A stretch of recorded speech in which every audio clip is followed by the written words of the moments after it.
तो दोस्तों आज के इस वीडियो में हम एक और छोटा सा स्टोरी डिस्कस करेंगे जिसका नाम है द लंचन और इसको लिखा था सर विलियम सारमेंट मॉघम ने।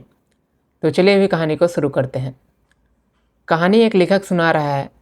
वह कहता है कि आज जब मैंने उस औरत को थिएटर में देखा तो वह मुझे पहचान नहीं पाई, लेकिन मुझे वह दोपहर आज भी याद है, 20 साल पहले की, जब मैं पेरिस में रहता था।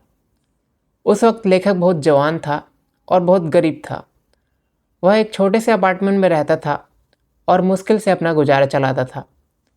उसने अभी अभी अपनी एक किताब लिखी थी। एक दिन उसे एक महिला का लेटर मिला जो उसकी फ़ैन थी। उसने लिखा कि वह पेरिस आ रही है और उससे मिलकर लंच करना चाहती है। लेखक बहुत खुश हो गया कि उसकी कोई फ़ैन है। उसने मिलने के लिए हाँ कर दिया। महिला ने जगह चुना फायोट्स। यह पेरिस का इतना महंगा रेस्टोरेंट था कि लेखक जैसे गरीब आदमी वहाँ जाने के बारे में सोच भी नहीं सकते थे। वहाँ फ्रांस के सीनेटर्स खाना खाते थे। लेखक के पास पूरे महीने के लिए सिर्फ 80 फ्रैंक बचे थे।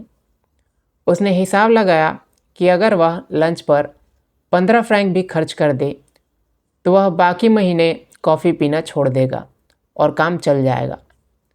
वे रेस्टोरेंट में मिले। जब लेखक ने उस महिला को देखा तो उसका दिल थोड़ा बैठ गया। वह वैसे नहीं थी जैसे उसने सोचा था। वह काफ़ी उम्र दराज थी और बहुत ज़्यादा बोलने वाली थी। उसके दांत बहुत बड़े और सफ़ेद थे। मेन्यू आया। कीमतें देखकर लेखक के पसीने छूट गए। लेकिन उस महिला ने मुस्कुराते हुए एक ऐसी लाइन बोली जो हर किसी को फंसा देती है। उसने कहा, मैं तो लंच में कुछ नहीं खाती। लेखक ने शिष्टाचार से कहा, अरे ऐसा मत कहिए। महिला ने फिर से कहा, नहीं, मैं सच में ज़्यादा नहीं खाती, बस शायद एक चीज़, मुझे सालमन मछली बहुत पसंद है। क्या उनके पास सालमन है? सालमन उस समय सीरीज़ में नहीं थी और बहुत महंगी थी। वेटर ने कहा, जी हाँ, अभी अभी स्कॉटलैंड से सालमन आई है। महिला ने अपने लिए सालमन ऑर्डर कर दिए। फिर उसने कहा, मैं सालमन के पकने का इंतज़ार करते हुए कुछ हल्का फुल्का लेना चाहूँगी, शायद थोड़ा कैवियर। लेखक का दिल बैठ गया। कैवियर यानी कि मछली के अंडे दुनिया की सबसे महंगी डिशेस में से एक थे, लेकिन वह मना नहीं कर सकता था। उसने अपने लिए सबसे सस्ती डिश मटन चॉप ऑर्डर की। महिला ने उसे मटन खाते हुए देखा और लेक्चर देना शुरू कर दिया, तुम कितना भारी खाना खाते हो, मैं तो पेट भरकर खाना खाने में यकीन ही नहीं रखती। फिर ड्रिंक की बारी आई। महिला ने कहा, मैं लंच में कुछ नहीं पीती सिवाय वाइट वाइन के। लेखक ने हकलाते हुए पूछा, क्या, कौन सी? उसने कहा, मेरे डॉक्टर मुझे सिर्फ शैंपेन पीने की सलाह देते हैं। लेखक ने कांपते हुए हाथों से उसके लिए महंगी शैंपेन ऑर्डर की और अपने लिए पानी। खाना खाया। महिला मज़े से सालमन और कैवियर खा रही थी और कला और साहित्य पर बातें कर रही थी। लेखक मन ही मन हिसाब लगा रहा था कि क्या उसके पास बिल चुकाने के लिए पैसे हैं भी या नहीं। क्या उसे अपनी घड़ी गिरवी रखनी पड़ेगी? जब सब कुछ खत्म हो गया तो वेटर एक बड़ी टोकरी लेकर आया। उसमें जॉइंट एक्सप्रेंस थे। वे विशाल, रसीले और बेहद महंगे थे। महिला की आंखों में चमक आ गई।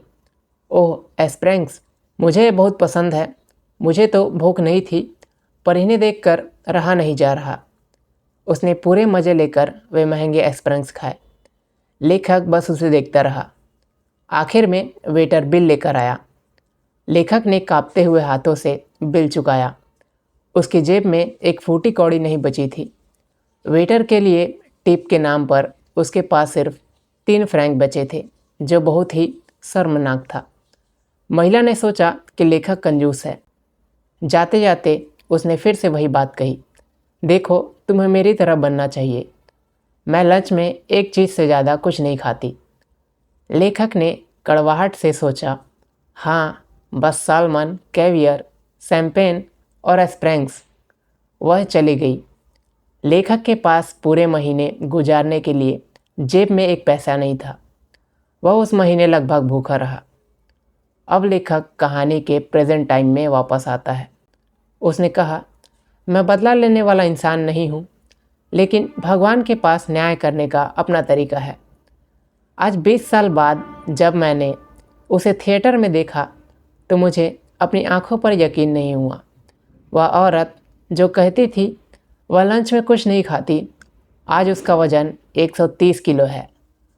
और इसी के साथ ये कहानी यहीं पर एंड हो जाती है।